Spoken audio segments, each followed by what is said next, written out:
bienvenue dans Floraison Écopreneuriale, le podcast des entrepreneurs engagés. Ici, on parle écologie entrepreneuriale et écologie personnelle pour t'aider à prendre soin de ton entreprise, de la planète, mais aussi et surtout de toi-même. Tous les mois, tu trouveras des astuces concrètes, des parcours inspirants, mais également des coups de boost afin de nourrir l'une des racines primordiales de l'entrepreneur, ta motivation. Alors, si tu rêves de t'épanouir dans une activité pleinement alignée avec tes valeurs, tu es au bon endroit. N'hésite pas à t'abonner au podcast pour ne manquer aucun épisode. D'ailleurs, en parlant d'épisode, c'est parti pour l'épisode du jour.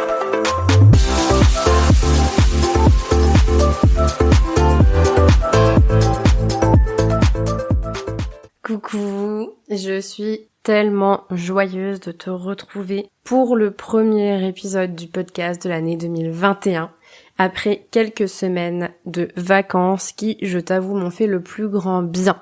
J'en profite dans un premier temps, bien entendu, pour suivre la tradition et te présenter mes meilleurs vœux pour cette nouvelle année. J'espère que tu as passé de joyeuses fêtes. Je te souhaite du fond du cœur que cette nouvelle année te permette à minima, à toi comme à moi, comme à tous, de reprendre une vie normale et, dans le meilleur des cas, de t'épanouir pleinement, que ce soit professionnellement ou personnellement, voire même et surtout les deux.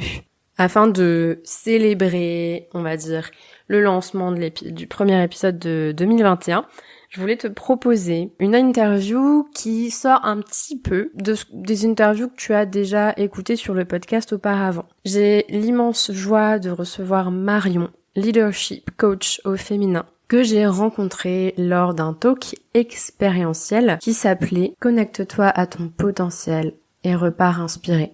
Alors, pour tout te dire, j'ai tellement apprécié ce moment que j'ai ressenti l'envie indomptable de la recevoir ici, afin de pouvoir te partager tout ce qu'elle nous avait apporté durant cette session. Et j'ai osé la contacter et en fait une merveilleuse relation est née de cette première demande, de ce premier contact, et j'en suis vraiment ravie et je suis très très très très heureuse de te proposer cet épisode.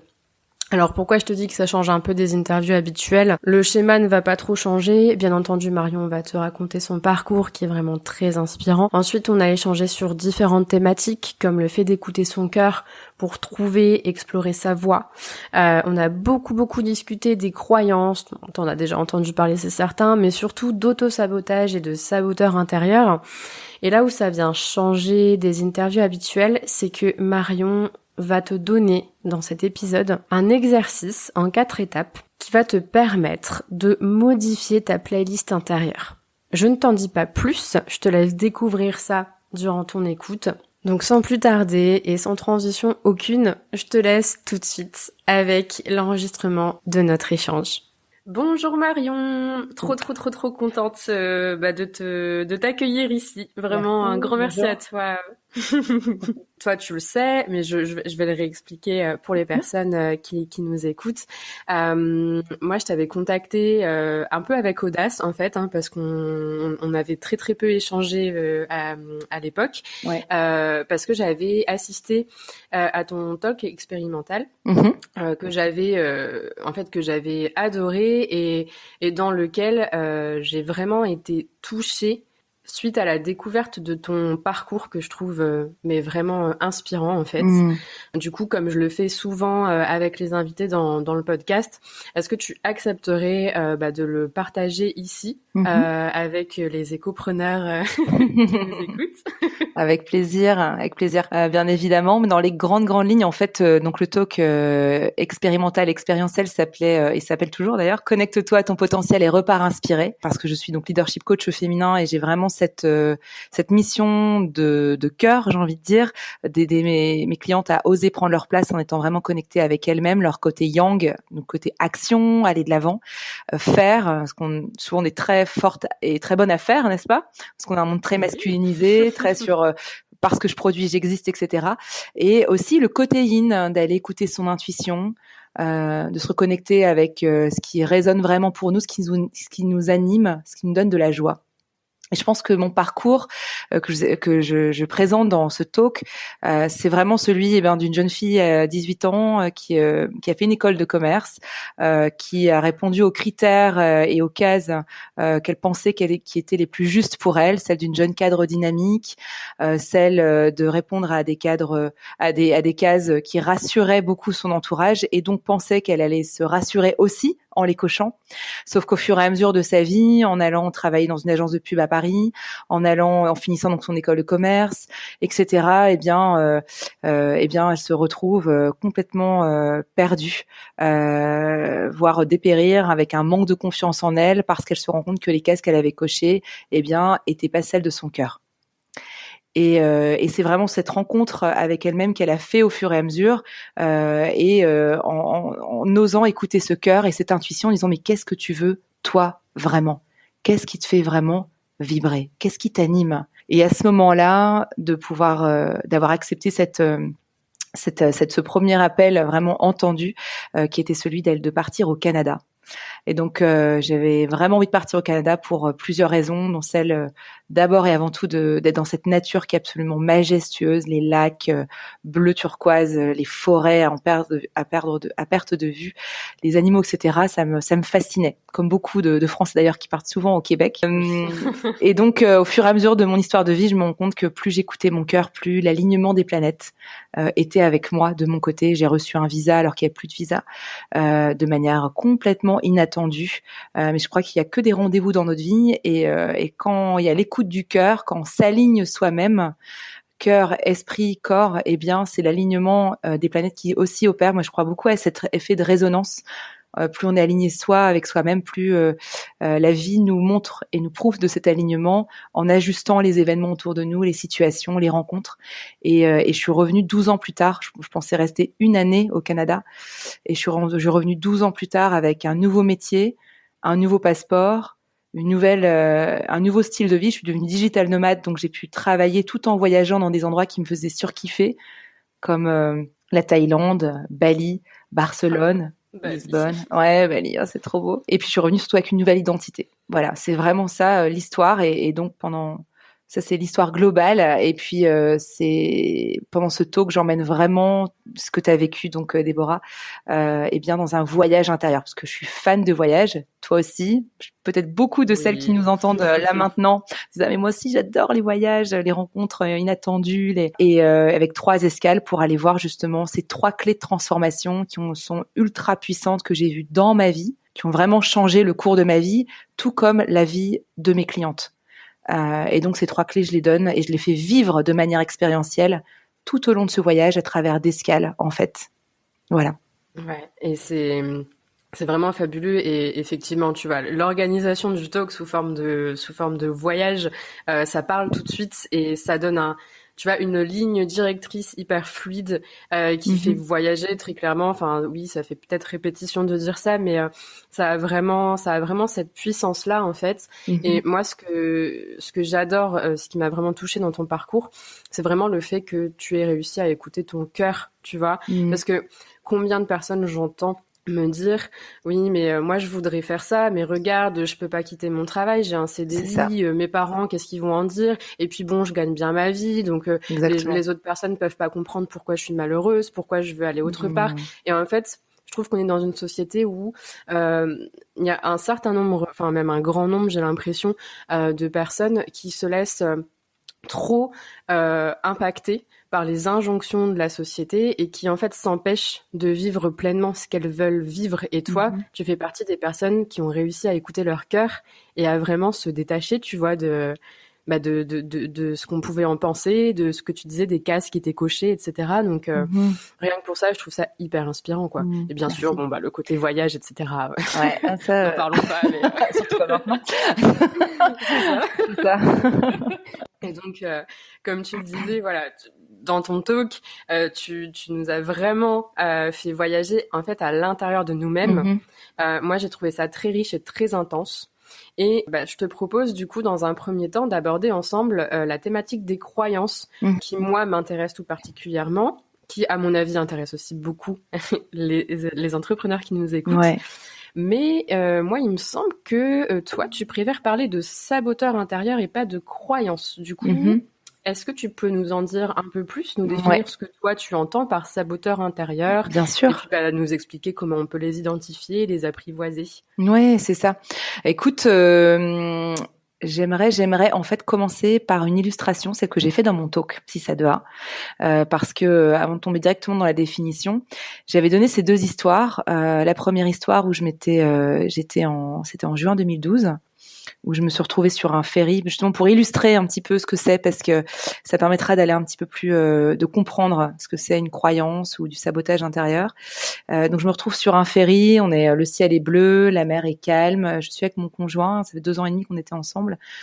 Et puis voilà, il y avait des up and down comme dans tous les couples, et on s'assoit dans ce restaurant.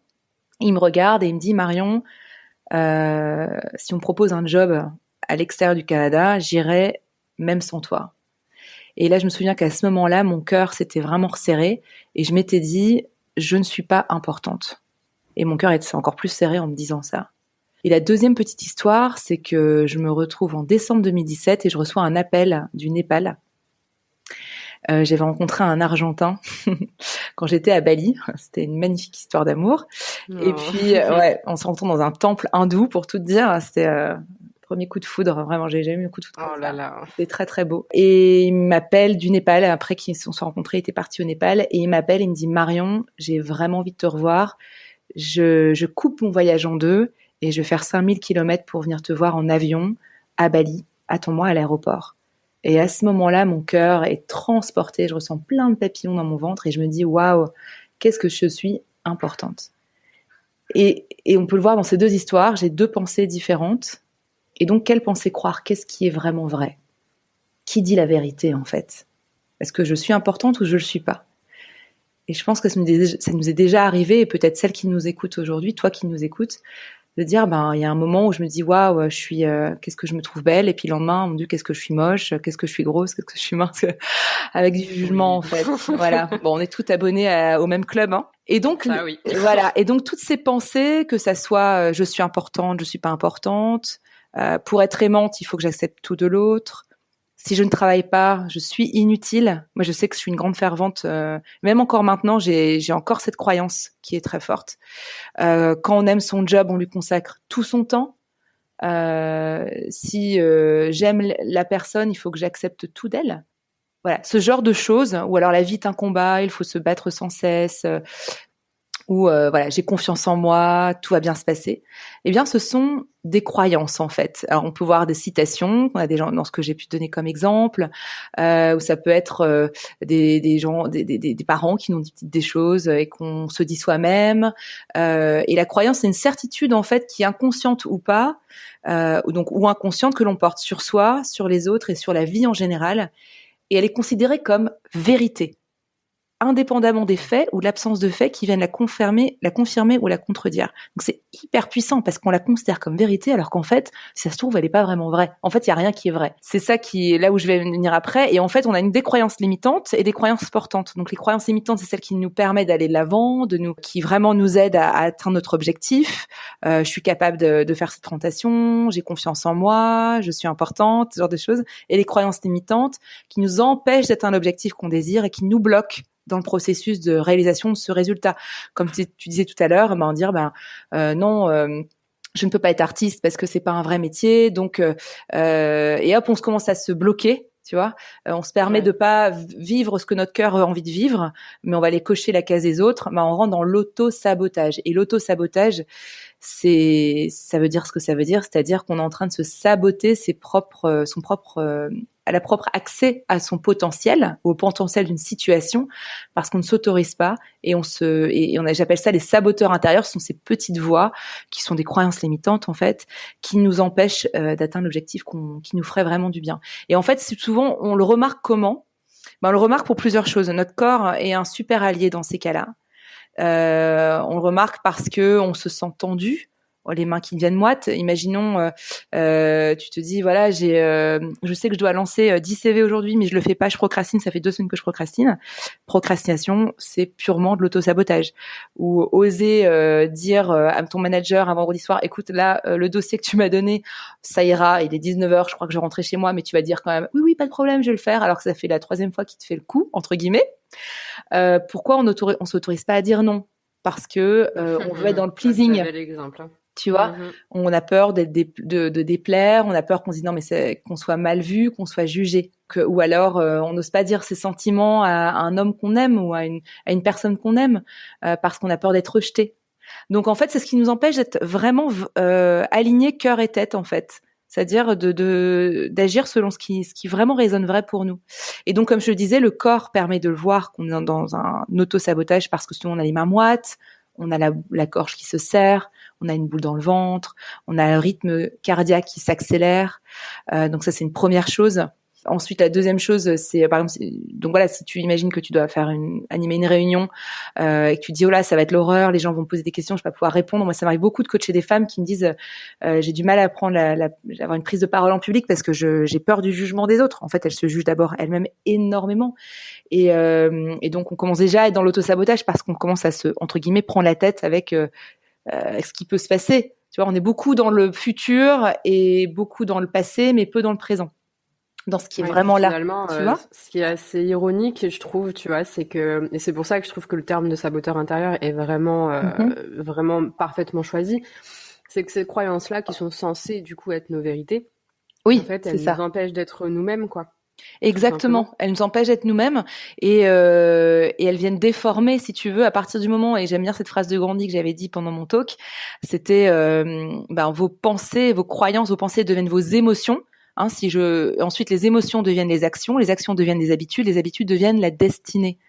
Donc si je crois que je suis pas capable de rencontrer mon âme sœur en me disant mais tous les hommes sont des hommes peu fiables parce que mon expérience passée me le prouve entre guillemets dans ce que j'ai pu dans ma sélection de souvenirs que j'ai gardés, eh bien mon émotion ça va être peut-être de la suspicion, tu vois, et donc mes actions ça va être je vais pas mettre sur du online dating parce que je vais pas proposer, pour moi j'y crois pas trop, et donc mon habitude c'est de rester plutôt chez moi plutôt que de sortir, ou alors si je vois quelqu'un qui me sourit je vais dire non mais c'est sûr c'est encore quelqu'un qui est pas fiable, et donc ma destinée je vais peut-être rester célibataire beaucoup plus longtemps que si j'ouvrais mon regard à mais et si c'était faux en fait, tu vois, et si ma croyance elle était pas si vraie que ça en fait.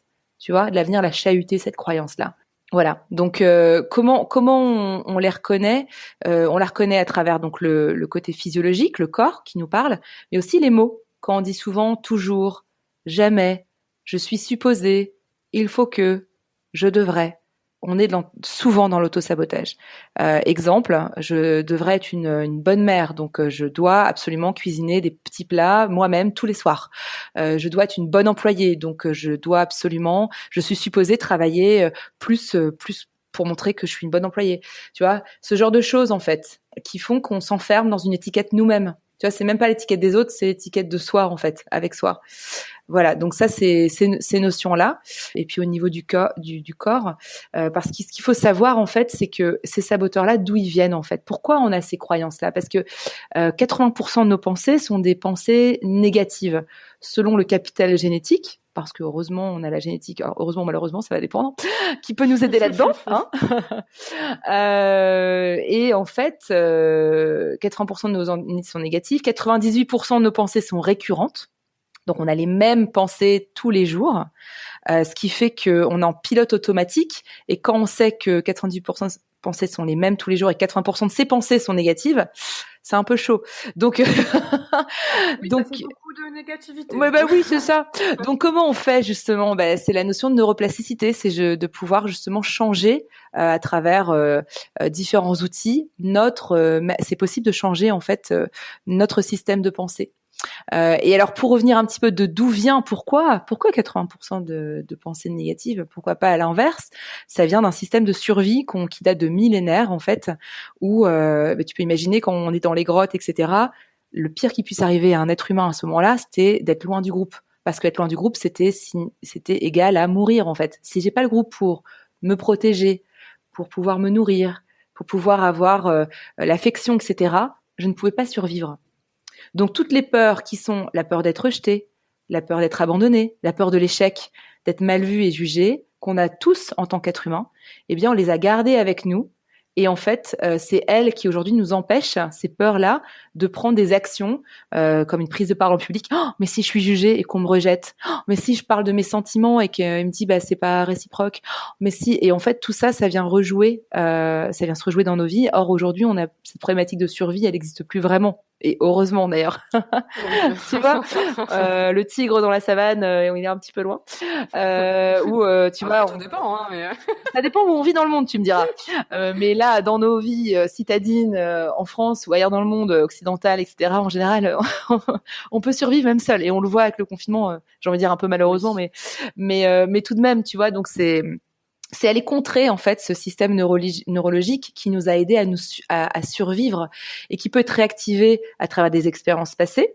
Comme personnellement, moi ça m'est arrivé de prendre le micro. J'étais interviewée à une radio 2 fois et c'est vrai que les 2 fois, ce sont surtout la deuxième fois, c'est pas hyper bien passé. Donc si on me redemande Marion, est-ce que tu veux être interviewée à la radio, bon j'ai de la chance, c'est un podcast, donc tu vois j'ai même pas fait le, j'aurais pu faire un lien.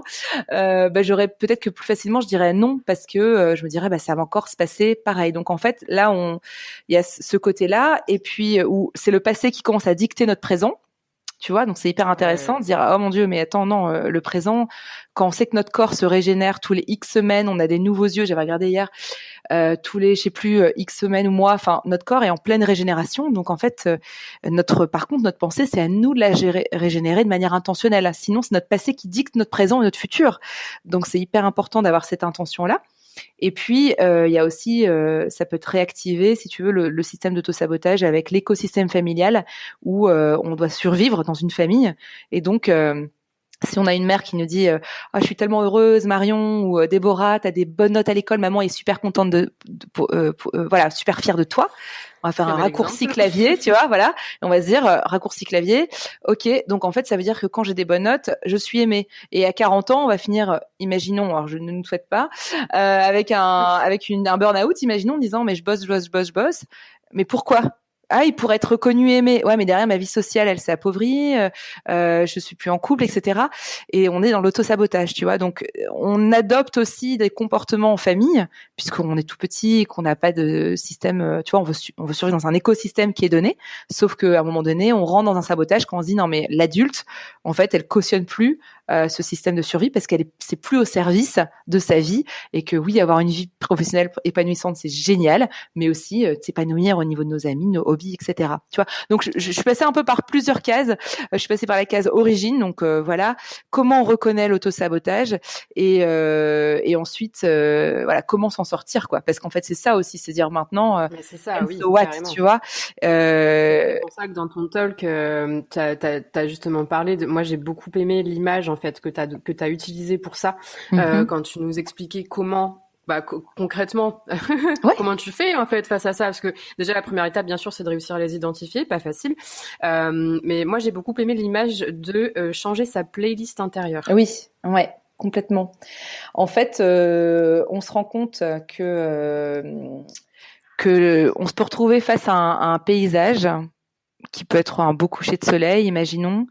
Déjà, on a une belle émotion. On met une musique qui nous transporte et nous fait voilà, dans lequel on se sent bien, qui peut être lié à un souvenir très heureux. Et puis le paysage va complètement changer. Moi, je me souviens, j'étais en Alaska, j'étais sur faire une randonnée sur le chemin des premiers chercheurs d'or avec un ami. C'était extraordinaire. Je me retrouve sur des glaciers. Et déjà les couleurs bleu turquoise de l'eau qui fondait, c'était magnifique, c'était exceptionnel. Et là, il me donne la musique Into the Wild. Et là, je me sens transportée. J'avais des frissons, j'avais la chair de poule. Pas parce qu'il faisait froid, parce que je peux dire que je transpirais un peu. Il y avait des sacrées montées, mais parce qu'en fait, j'étais transportée par la musique. Et j'étais là, waouh, c'est juste. Ça fait. Les couleurs étaient magnifiées. L'expérience, la qualité de l'air avait changé. Et j'aurais voulu faire un arrêt sur image pendant moins 1 heure, quoi, juste pour être présente avec cette musique, etc. Les émotions ont été générées par la musique qui a joué un véritable rôle de filtre. je changerais la playlist et je mettrais une musique et comme vous, ça vous est peut-être déjà arrivé, enfin celle qui nous écoute, et puis toi aussi Déborah, tu vois, qui me rappelle un moment avec un ancien copain, un moment, voilà, qui a été heureux pour nous deux, mais pour lequel moi je ressens beaucoup de nostalgie. D'un seul coup, le filtre change, et puis je peux me sentir hyper triste, nostalgique, et le paysage qui était magnifique va prendre une tournure hyper mélancolique, tu vois. Ouais. Ouais, carrément, carrément. Et c'est justement, alors là, je fais un aparté qui a pas rapport avec les Vas-y. croyances, mais je trouve que ça fait une belle transition parce que les personnes sur Insta et mes amis m'entendent de plus en plus parler de changement de physiologie. Mhm. Et en fait, c'est clairement ça, le changement de physiologie pour celles et ceux qui nous écoutent et qui se posaient la question. Mhm. En fait, on part de ce postulat-là. Tu te lèves le matin, t'as pas le mood. Ou alors, t'as quelque chose de hyper stressant. Là, bah voilà, t'es invité pour une interview dans un podcast, t'as une mauvaise expérience sur un micro auparavant, donc t'es grave stressé. Et bah écoute, tu vas te prendre 5 petites minutes juste avant où tu vas te mettre tes musiques, franchement, les musiques que tu préfères au monde, qui te mettent dans un mood de ouf. Tu vas danser, tu vas chanter, et bah hop, en fait, tu vas tout de suite être beaucoup plus positive, beaucoup plus sereine et beaucoup plus enjouée en fait. Et Exactement. Voilà. Bon, c'était la petite aparté du coup. Mais t'as tout à fait raison, c'est une super astuce parce que le pouvoir de la musique est ultra puissant en fait. Le pouvoir des mots, le pouvoir, puis la musique, le rythme, on a de la musique dans toutes les cultures et depuis des siècles et c'est ancestral si tu veux. On danse depuis des lustres en fait, donc ça fait vraiment, le rythme fait partie de notre vie, notre cœur bat, tu vois. Voilà, donc on a ce rythme qui est déjà en nous en fait avec ce cœur qui bat, tu vois. Donc c'est d'amener d'aller choisir aussi ce rythme qui est à notre service et après selon ce qu'on vit, des fois vivre des musiques nostalgiques ça fait du bien parce que on est en phase automne au niveau de notre cycle féminin, donc la phase prémenstruelle, et que moi personnellement j'adore pouvoir pleurer à ce moment-là. Mais bon, ça je digresse vers le cycle féminin, donc on ne rentrerons pas là-dedans. autre sujet passionnant. Mais en effet, donc si tu veux, à partir de là, quand je parle de playlist intérieure, c'est se dire, bah en fait, on a tous en nous une playlist qu'on joue de manière inconsciente, qu'on connaît peut-être par cœur, comme des rengaines, des mélodies, selon les différents domaines de notre vie. Au niveau financier, ça peut être money, money, ou ça peut être, tu vois, c'est ce qui me venait à l'esprit en parlant de ça, ou ça peut venir, ou alors une musique super triste parce qu'on a un son qu'on va jamais finir les fins de mois, voilà, et se dire à un moment donné, est-ce que cette musique est encore au service de la femme que je veux devenir aujourd'hui, la femme ou l'homme? Parce que celles qui nous écoutent sont surtout des femmes ou des hommes d'ailleurs, je me suis posé. Oui, c'est des femmes, principalement des femmes. D'accord, donc je me suis permise de féminiser dès le départ, donc je voulais être sûre. Voilà, donc c'est de prendre un pas en arrière et dire bah j'ai reçu une playlist même à mon enfance avec les gens qui m'ont élevée, mes parents, mes grands-parents, mes managers, etc. Et puis celle que je me suis aussi auto-attribuée, c'est prendre un pas en arrière en disant est-ce que cette playlist est vraiment au service de l'entrepreneur, de la femme que je veux devenir, et surtout comment elle veut se sentir au quotidien. Parce que nos croyances, justement, je te parlais de la citation de Gandhi, c'est là où est la réponse. Gandhi nous dit tout. Si on veut changer notre destinée, eh bien, on va changer notre croyance, nos pensées, parce qu'on se rend compte qu'il y a un effet cascade juste après. Et donc, ça veut dire changer cette playlist intérieure. Et donc là, en effet, tu m'as proposé juste avant si c'est toujours d'actualité, que je peux proposer donc cet exercice-là, comment on peut changer notre playlist intérieure.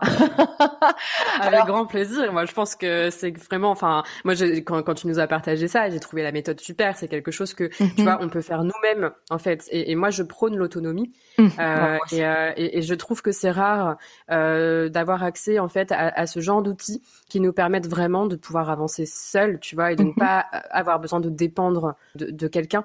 Donc, cet outil, je le trouve fabuleux. Et oui, si tu es toujours d'accord pour nous le partir, mais avec grand plaisir, Marie. Avec joie. Moi, j'adore le côté autonomisation. Moi, je surkiffe aussi. C'est mon rôle en tant que coach, tu vois. Donc, écoute, alors, donc, je propose à toutes celles qui nous écoutent de faire un arrêt sur image, de prendre un papier, un crayon, ou leur pad ou leur notebook, enfin, voilà. Et on va y aller en 4 étapes. La première étape, ça va être identifier 3 croyances limitantes. Deuxième étape, c'est d'aller voir la conséquence de croire aujourd'hui dans cette croyance limitante dans notre vie. La troisième étape, c'est on va définir une nouvelle croyance portante, donc celle qui va te booster à aller de l'avant. Et la quatrième étape, c'est la conséquence sur ta vie d'y croire à cette nouvelle croyance portante. Voilà. Alors la première étape, je te propose on va y aller très simple. Je vais reprendre comme dans le talk en fait vraiment par un exercice simple. C'est de commencer la phrase je ne me sens pas capable de ou je ne me crois pas capable de 3 petits points. Et je t'invite intuitivement, de manière spontanée, de pouvoir répondre de continuer en fait cette phrase. Donc ça peut être je ne me crois pas capable de gagner ma vie comme entrepreneur, d'attirer l'homme de ma vie ou la personne de ma vie, de manager une équipe. Je ne me sens pas capable de me détendre. Il faut que je travaille toujours tout le temps.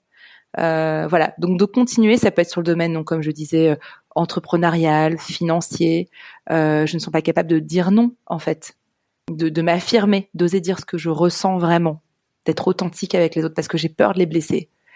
J'ai beaucoup mes clientes là-dessus aussi, d'oser être soi en fait vraiment. Ça peut être une grande peur. Oui. Voilà. Donc ça peut être sur le domaine. C'est le travail de toute une vie d'ailleurs. Ouais. Ah bah c'est ça. Faut d'abord se valider soi avant exactement. C'est un beau chemin de rencontre vers soi. Et donc ça peut être sur le domaine financier, personnel, professionnel, familial, amoureux.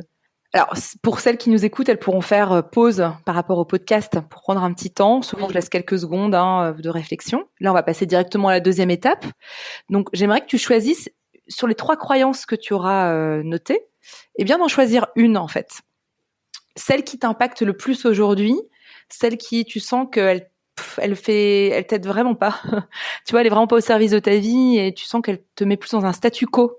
C'est ça, c'est vraiment la croyance limitante ou l'auto-sabotage, c'est ça, on sent en statu quo, on sent comme les ailes coupées. Donc vraiment choisis cette croyance. Et à côté, j'aimerais que tu notes les conséquences dans ta vie de croire à cette croyance ou d'avoir cru à cette croyance sur le domaine personnel, donc au niveau social, familial, amoureux, financier, professionnel, santé, que ça soit la santé physique, la santé émotionnelle. Donc, exemple, je ne me sens pas capable de vraiment me détendre, de travailler moins. C'est dur. La conséquence que tu peux noter, imaginons, c'est un exemple, c'est je travaille jusqu'à 21h tous les soirs. Donc, je fais des journées de 14 heures, imaginons 12 heures, 14 heures. J'ai hyper mal au dos. Donc, tout mon argent, enfin, une partie de mon argent passe dans la massothérapie, domicile, pendant le confinement, imaginons encore plus. Voilà, je m'adapte à ce qui se passe aujourd'hui. J'ai découvert qu'on pouvait se faire masser chez soi avec Wikaza. Je fais une petite pub. Je ne savais pas. Je ne connaissais pas, donc je te remercie pour ça. J'ai pas testé, hein, donc vraiment essayer. C'est une copine qui est massothérapeute sur ce. Je dis mais je savais pas qu'on pouvait. Je retiens. Voilà. J'utilise mon argent sur beaucoup de plats à emporter parce que j'ai pas le temps de cuisiner, donc j'ai pris du poids, donc ça joue sur ma confiance en moi. Je continue sur l'exemple. Je passe très peu de temps avec mes amis parce que en fait j'ai peu de temps, et avec mon conjoint en fait on se voit très peu, et puis il y a souvent des conflits parce que la personne se sent un peu abandonnée ou rejetée, etc. Bref, donc c'est pas Jojo, et en même temps je t'invite, toi qui nous écoutes, à aller au bout du processus. C'est pas agréable, mais en même temps c'est nécessaire des fois d'aller voir cette conséquence-là. C'est le pas en arrière, nécessaire pour dire ok, now it's enough. J'ai envie de pouvoir vraiment prendre soin de moi en fait, etc. Mais ça demande des fois un petit électrochoc de voir les conséquences que ça porte dans nos vies. Parce que sur premier abord, si on écoute le saboteur, qui est souvent un faux ami, il va dire non mais c'est bien que tu bosses autant. C'est super, t'es valorisé par tes clients, nanana. Et puis ça peut être une fuite aussi. Enfin voilà, sur t'as pas trop de vie personnelle, mais au moins ta vie pro est ultra riche. Voilà. Mais en fait là, moi je t'inviterai à aller voir tout ce qui se passe dans ta vie, tous les secteurs qui t'importent vraiment, et d'aller voir les conséquences que ça a vraiment. Voilà. Ensuite, la troisième étape. Donc, je t'inviterai, celles qui nous écoutent, je vais faire une petite pause si tu as besoin d'aller un peu plus loin. Si on passe sur la troisième étape, tu vas aller prendre cette croyance-là et puis on va aller la changer en croyance portante. Donc, il y a plusieurs manières d'y arriver. Celle que je te propose, c'est simplement l'inversement. Donc, tu vas commencer la phrase par « je m'autorise à me croire ou me sentir capable de ». Donc là, je m'autorise à me croire et à me sentir capable de me détendre, de travailler moins. La quatrième étape, Donc ça paraît tout simple cette troisième étape en disant bon bah j'ai juste à mettre je m'autorise, mais ça peut être un peu ça crée comme un glitch intérieur. T'es là, je m'autorise à me détendre. Ah ouais, je me suis jamais vraiment dit ça. Ou je m'autorise à dire non, je m'autorise à tu vois à finir à 18h tous les jours, etc. Bref, et en fait ou à croire que je peux rencontrer quelqu'un dans ma vie qui soit fiable, etc. Et donc ça fait bizarre. On dit ouais bon est-ce que je veux y croire vraiment, et ça garde vraiment cette croyance-là. Ensuite, on va aller voir cette étape numéro 4 et tu vas aller noter la conséquence dans ta vie de croire à cette nouvelle croyance portante. Qu'est-ce que ça apporterait dans ta vie, dans les différents domaines de ta vie? Alors, je t'invite à aller revisiter les domaines qu'on a vus dans l'étape 2. Si je reprends l'exemple de je m'autorise à me croire capable eh bien, de me détendre, de finir plus tôt le travail, d'avoir un vrai espace personnel, waouh, eh ben, ça me permettrait quoi? De me sentir beaucoup plus en forme, de reprendre le tango le soir parce que ou la salsa parce que j'adore ça, que j'ai mis de côté parce que je travaille trop, et puis d'aller de reprendre des moments complices avec la personne que j'aime, de pouvoir aller voir mes enfants à la sortie des classes et de les reprendre par surprise, de créer des moments voilà de détente ensemble, de rebooster notre vie, notre cellule familiale, et puis de travailler. Je sais que j'ai que 8 heures ou 6 heures par jour, je me mets à fond et je procrastine moins, etc. Voilà, donc d'aller voir ça et d'aller voir même plus loin. C'est-à-dire que là, on voit le côté un peu court-termiste. Mais si dans, je sais pas, 6 mois, 1 an, 5 ans, 10 ans, tu continues à vraiment nourrir cette croyance limitante qui faut environ 3 semaines à 1 mois pour avoir une nouvelle habitude cognitive, tu te fais tienne. Parce qu'en fait, comme je disais, il y a toutes les croyances sont soit vraies, soit fausses. Ça dépend de ce qu'on choisit de croire, en fait. Eh bien, quelle serait cette possibilité de dire, si je continue à croire comme ça, peut-être que je verrai tellement bon en salsa ou en tango, je vais monter enfin mon académie de tango parce que j'adore l'Argentine, j'aimerais faire des voyages là-bas, etc. avec mes étudiants. Peut-être que je me redemanderai en mariage la personne avec qui je suis parce que on va pouvoir s'aimer tellement fort que voilà, je vais pouvoir accompagner mes enfants dans leurs études. Enfin, voilà. Ça, je le propose sur ce niveau-là. Fais-toi plaisir. Parce que c'est le moment où tu vas pouvoir vraiment te projeter. Et je pense qu'il y a peu de moments où on s'autorise vraiment à rêver plus grand pour soi. Et ça, c'est vraiment une clé qui est hyper importante. Tout comme pour l'étape numéro 2, dans la conséquence de si je continue à croire cette pensée, qu'est-ce que ça me fait là maintenant? Mais tu peux aller voir la même chose et c'est pas très agréable, c'est d'aller voir si je continue à croire cette croyance limitante, dans 5 ans, 10 ans, 20 ans, comment je vivrai ma vie en fait. Et c'est pas agréable, mais en même temps, c'est nécessaire et vas-y à fond, sachant que tu finiras par une croyance portante, donc ça sera plus fun. Voilà, tu vois. Et à la fin, c'est ce que je dis à chaque fois, c'est que la croyance portante ou la croyance limitante, il n'y a rien qui est vrai, il n'y a rien qui est faux. Tout est vrai, tout est faux. Ça va dépendre de ce que toi, tu choisis de croire. Et c'est là où vraiment, moi, j'invite chacun à redevenir son propre coach, en fait. C'est-à-dire d'aller venir vraiment intentionnellement, revenir sur son territoire en disant, OK, maintenant que je peux choisir être intentionnel, une pensée n'est qu'une pensée qui me traverse. Comme une émotion. Je ne suis pas triste, c'est la tristesse qui me traverse. Donc, à un moment donné, la pensée ne me définit pas dans ma valeur. Donc, clairement, qu'est-ce que je choisis de croire à mon sujet? Qu'est-ce qui me ferait du bien? Et sur quoi je portais mon intention? Parce que je veux que ma vie soit un chef-d'œuvre, en fait. On est tous des athlètes, on a tous des objectifs qui sont hyper importants. Réussir sa carrière, réussir sa boîte. Là, on parle d'écologie personnelle ou environnementale. J'ai envie que ces valeurs soient honorées dans ma vie. J'ai envie de réussir ma vie sentimentale. C'est des sujets et des objectifs ultra stimulants et inspirants pour chacune d'entre nous. Eh bien, comme un athlète, il faut retravailler son mental. Et c'est ce que font les athlètes. Ils retravaillent leur mental. Et on va parler peut-être un peu après de la visualisation créatrice. Et c'est un de leurs outils fétiches. Donc oui, oui, effectivement, la visualisation créatrice, ça, on en avait parlé aussi. C'est aussi quelque chose que tu as proposé dans ton talk, que moi j'ai adoré et que je suis juste trop contente et hyper honorée d'avoir la chance de pouvoir proposer dans la retreat de février grâce à ton intervention. Mais c'est là aussi, tu vois, je pense, où on peut vraiment parler de la visualisation comme un outil finalement pour contre cet auto-sabotage. Oui. Qu'est-ce que tu en penses? Oui, alors en fait, tout à fait. Je parlais des athlètes. Les athlètes olympiques aujourd'hui disent clairement qu'ils ne pourraient pas atteindre leur niveau de performance physique et mentale s'ils n'avaient pas la visualisation créatrice. Beaucoup de grands athlètes olympiques, que ce soit des skieurs ou autres, vont par exemple visualiser la piste de ski, dévaler la pente en amont, entraîner leur mental jusqu'au moment où ils reçoivent la médaille pour pouvoir atteindre leurs objectifs. Pourquoi c'est si puissant? Parce que le cerveau ne fait pas la différence entre ce que tu imagines, donc ce que tu visualises, et la réalité.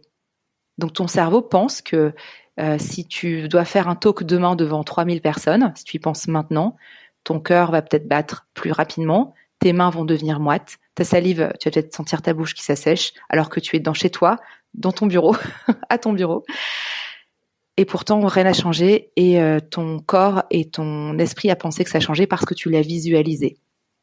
Donc en fait, c'est là où est notre pouvoir.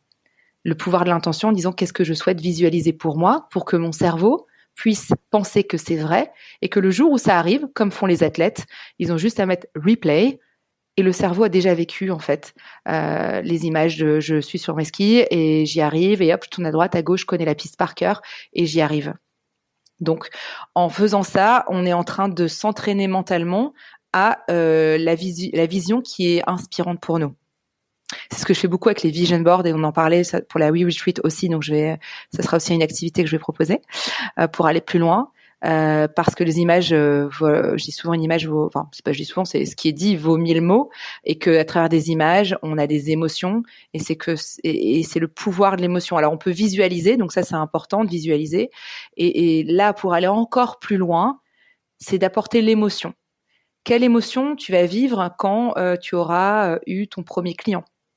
Quelle émotion tu auras quand tu auras réussi, je sais pas, tu auras eu un award sur l'écologie, etc. Ou alors tu seras réconcilié avec ton conjoint, par exemple, tu vois. Et vivre cette émotion-là, eh bien, fera que tu es déjà en train d'incarner cette version future de toi qui sera capable d'accueillir ce succès. Parce qu'il faut devenir cette personne, en fait, capable d'accueillir le succès. On revient dans l'être, en fait. Donc, c'est en revivant et en ressentant de manière vibratoire, en fait, parce que nous sommes des êtres pleins de vibrations. Même Einstein disait que nous sommes que des vibrations. Donc, les émotions, c'est de la vibration. Émotion, ça veut dire energy in motion, énergie en mouvement. Donc, à un moment donné, en vivant et en choisissant intentionnellement l'émotion que je veux vivre, je suis en train de rassurer mon cerveau sur ce qui va se passer. Je suis en train de donner toutes les clés pour qu'il soit complètement en zone de confort et qu'il puisse être détendu et accueillir et co-créer cette opportunité beaucoup plus facilement. Et c'est pour contrer clairement l'autosabotage. Parce que l'autosabotage, ça va plutôt nous tendre parce qu'on est en hors zone de confort, tu vois. Alors que là, on va aller venir rassurer notre mental en donnant les images qui lui fait du bien, qui nous font du bien et on va l'emmener là où on a envie d'aller. J'allais dire, c'est ce qui peut être super intéressant du coup, mais dis-moi si Vas-y-moi. sur la bonne voie. C'est que sur la 4e étape que tu nous partageais sur le petit exercice sur les croyances, en fait, c'est qu'une fois que tu as posé du coup ta croyance, ton allié intérieur, la croyance portante, et que tu imagines du coup, quelles conséquences ça peut avoir sur ma vie, ça peut être top du coup à ce moment-là aussi de se dire, je vais visualiser en fait ces choses-là pour travailler, pour entraîner ton cerveau aussi. Exactement, tu vois, c'est ça, c'est d'aller mettre de l'énergie, de l'émotion positive par rapport à ce qui vibre pour toi, ce que toi tu souhaites. Et je le vois, les femmes qui vont faire des vision boards, là j'en fais moins parce que c'est un atelier en présentiel, donc avec le confinement j'en ai plus vraiment fait. Mais à un moment donné, quand je le faisais beaucoup, j'avais des femmes qui me contactaient tous les mois et qui me disaient Marion, le vision board, il s'est réalisé à 100%, soit à 80%. J'ai déménagé en France, elle était au Canada. J'ai rencontré l'homme de ma vie, je suis enceinte. Il manque juste les aurores boréales. Je suis les aurores boréales, c'est par rapport à ça va. Parce que elle s'est accordé un moment et je vois le nombre de femmes qui, quand elles font leur vision board, quand elles expliquent ce qu'elles voient pour elles pleurent en fait. C'est tellement parce qu'on n'a pas l'habitude de s'autoriser à voir grand pour nous. Or, l'abondance est partout. En fait, c'est nous souvent qui nous permettons pas de le vivre ou d'y croire que c'est possible. Tu vois? Donc là, c'est ce qui est magnifique avec le pouvoir de l'intention, c'est de se repositionner, revenir chez soi, en disant mais qu'est-ce qui est important et c'est possible en fait.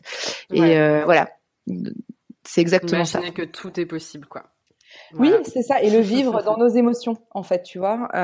Et c'est ce que je fais moi avec mes cartes d'intention. en début de mois, je note toutes mes intentions pour le mois. Je dis aujourd'hui j'ai un podcast, etc. Je note ce qui va se passer et comment je veux que ça se passe. Waouh, je suis tellement contente. J'ai passé un super moment avec Déborah. Et puis les auditrices, ça a pu les inspirer. Waouh, j'ai rencontré ce client, ça s'est trop bien passé. Et en fait, je le note en amont du mois. Je le relis souvent. Comme ça, je me remets dans l'émotion et je pars dans un élan d'enthousiasme. Et on sait ô combien, quand on est dans un élan d'enthousiasme et de joie, en fait, tout change. Les gens qu'on rencontre ressentent notre énergie, on crée de nouvelles opportunités, on remarque des choses parce qu'on s'est focalisé sur ce qu'on voulait. Donc, en fait, notre vie change parce qu'on a d'abord switché à l'intérieur. Mais c'est fou parce que tu sais, ça me parle énormément parce que justement, moi, je viens de vivre les deux pôles. Très récemment, genre je suis passée par une grosse période hyper créative, pleine d'enthousiasme, de motivation, de tout ce que tu veux. Je me suis rarement sentie autant vibrer, très honnêtement. Il m'est arrivé plein de choses très belles, toutes les jolies, enfin toutes les belles personnes que j'ai contactées pour intervenir dans la WeTreat m'ont dit oui. Donc tu vois le cadeau merveilleux.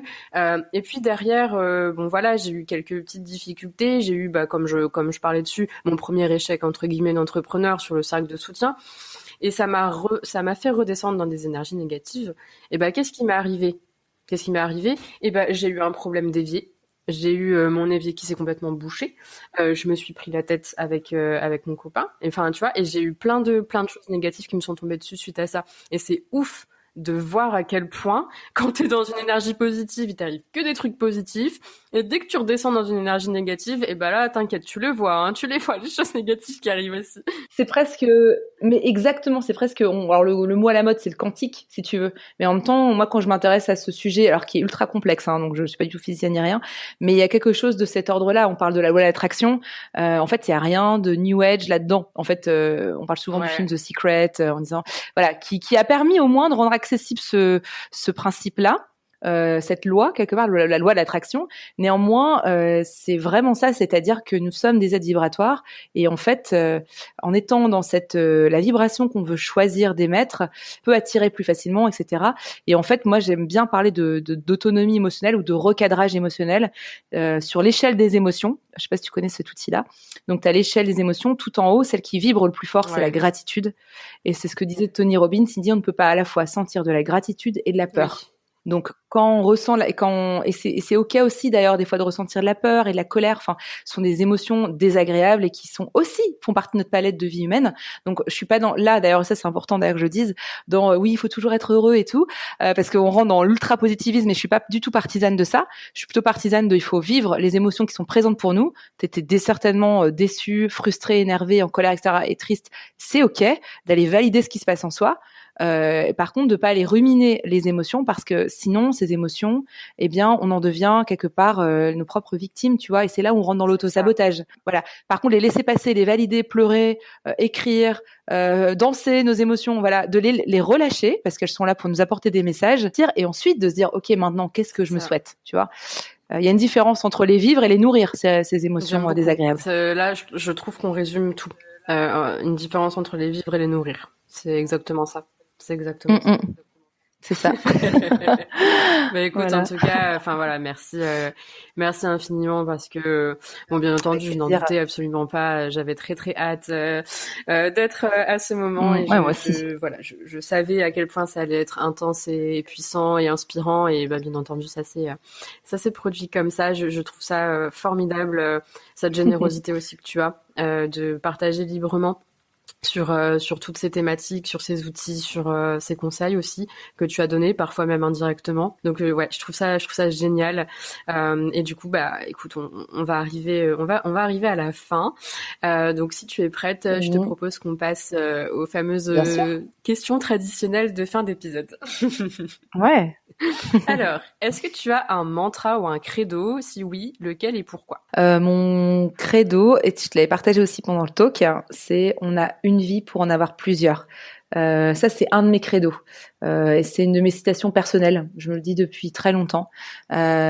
Pourquoi? Parce que c'est ce qui m'est arrivé dans ma vie et je pense que ça a dû t'arriver toi aussi toutes celles qui nous écoutent, parce que j'aime bien cette idée de tout est possible en fait, de rebond. Moi, j'ai une vie en France, au Canada, j'ai changé de métier, etc.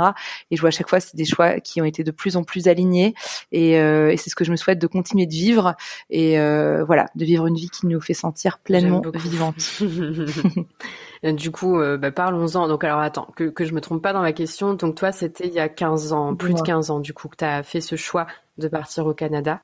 C'est ça, c'était en 2007, pour être tout à fait précise. Donc, du coup, si tu rencontrais la Marion de mi-2007, voire 2006, qu'est-ce que tu lui dirais? Tu sais, quand j'ai réfléchi à la question, et naturellement, mon cœur a dit tout va bien se passer. C'est merveilleux. Voilà.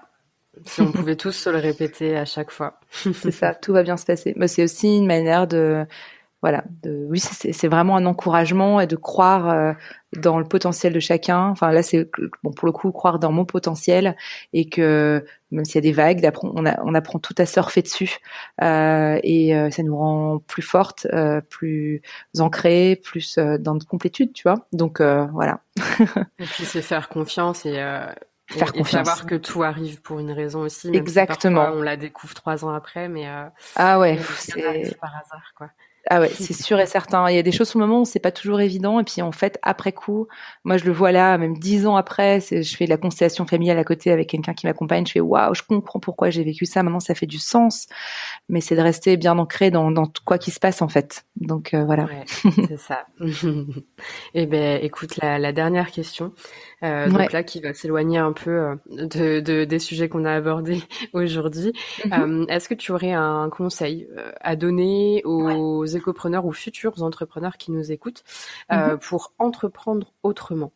Ouais, mais ce qui est venu aussi naturellement hier quand j'ai lu ta question, c'était en fait, on parle d'éco-entrepreneuriat, et moi j'aime bien la notion d'écologie personnelle. Donc à un moment donné, c'est comment je prends soin de ma propre écologie, comment je me respecte moi, comment j'apprends à m'aimer, à gérer mes ressources, que ça soit le temps, l'énergie, l'argent. Est-ce que j'apprends à bien être dans mon yin et mon yang? C'est pas à bien ou pas bien, mais c'est juste d'être dans cette écoute bienveillante avec soi. Est-ce que j'arrive autant à donner qu'à recevoir, ou à recevoir autant qu'à donner? Moi, je sais que c'est un chemin que j'emprunte. C'est aussi mon chemin. Cette découverte d'apprendre à recevoir, etc. Parce qu'on peut être des femmes aussi très généreuses à donner, mais c'est aussi apprendre à se donner, à recevoir. Et quand je parle d'écologie personnelle, pour moi, c'est important, parce que je me dis, la planète, on pourra aussi bien en prendre soin si on arrive à bien prendre soin de soi, parce qu'on a souvent la relation aux autres, la relation de notre environnement, c'est aussi la relation qu'on a avec soi, c'est le miroir de la relation avec soi, qui est encore un chemin de tous les jours, hein. Mais là, ça commence, moi je parle beaucoup de inner leadership, c'est-à-dire apprendre à gérer ses émotions. Comment je peux être leader on parlait d'autonomie émotionnelle, etc., mais comment je peux apprendre à gérer mes émotions au quotidien pour que ça impacte le moins les autres, parce qu'au début, c'est aussi mon travail à moi de gérer ce que je vis avant d'en parler, etc., et d'avoir des moments je parle souvent aussi avec mes clientes de routine bien-être, que ce soit le matin ou le soir, de cadrer aussi et de créer ces moments d'hygiène en fait émotionnelle ou psychologique ou mentale, enfin pour pouvoir être la meilleure version de soi-même en fait, petit à petit. Parce que tout part de soi. Je ne te contredirai pas. Écoute, merci, vraiment merci infiniment, merci du fond du cœur Marion pour ce superbe échange. J'ai très très très très hâte de te retrouver du coup en février pour la WeTreat. Complètement, super. Et puis pour celles qui aussi celles qui veulent aller plus loin sur l'auto-sabotage, parce que j'ai pas pu parler d'autres choses. Enfin, il y a les origines, comment les dépasser, etc. Enfin, je t'avais envoyé aussi un lien que tu feras certainement sur comment dépasser. Bien sûr. Ouais. Super, comment dépasser l'auto-sabotage pour avoir plus de confiance en soi, parce que c'est pour le coup 1 heure sur ce sujet. Donc là, il y aura encore plus d'infos pour celles qui sont friandes de mieux connaître ce mécanisme et le dépasser. Ça sera dans la description, donc n'hésitez pas à aller voir directement. Super, très bien. Parfait, écoute, merci beaucoup Marion. Merci à toi. Et voilà, c'est terminé pour l'épisode, pour le premier épisode de 2021. J'espère vraiment, vraiment, vraiment que ça t'a plu, que l'exercice t'a plu et que tu l'as fait ou le feras et que ça permettra vraiment de t'amener de jolis résultats dans ta vie. En tout cas, je te le souhaite vraiment du fond du cœur. On a beaucoup parlé aussi de visualisation créatrice à la fin de l'épisode. Visualisation créatrice d'ailleurs que Marion animera et proposera aux participantes de la WeTreat qui aura lieu en début février. N'hésite pas d'ailleurs à voir en description de l'épisode si tu souhaites avoir plus d'informations à ce sujet. Pour te partager un petit peu mon retour d'expérience moi sur la visualisation que j'ai vécue avec Marion. En fait, cette visualisation-là, elle m'a permis de rentrer en contact avec ma future moi. Et pour ma part, j'ai vraiment reçu certains messages assez troublants, mais vraiment très parlants, comme celui d'oser. Et en fait, ça ne m'a plus jamais quitté depuis. Et c'est ce qui m'a permis vraiment de mettre de l'audace au cœur de ma vie et surtout d'arrêter d'écouter mes peurs. Je sais qu'une autre participante, elle a eu une véritable révélation en fait sur des projets futurs qu'elle s'avouait vraiment pas jusque-là. Et en fait, ça te prouve toute la puissance de cet exercice. C'est pour cette raison que je suis vraiment très honorée d'avoir la chance de compter Marion parmi les intervenantes de la WeTreat, parce qu'elle incarne à la perfection cette expression qu'elle emploie souvent, qui est vraiment le pouvoir de l'intention.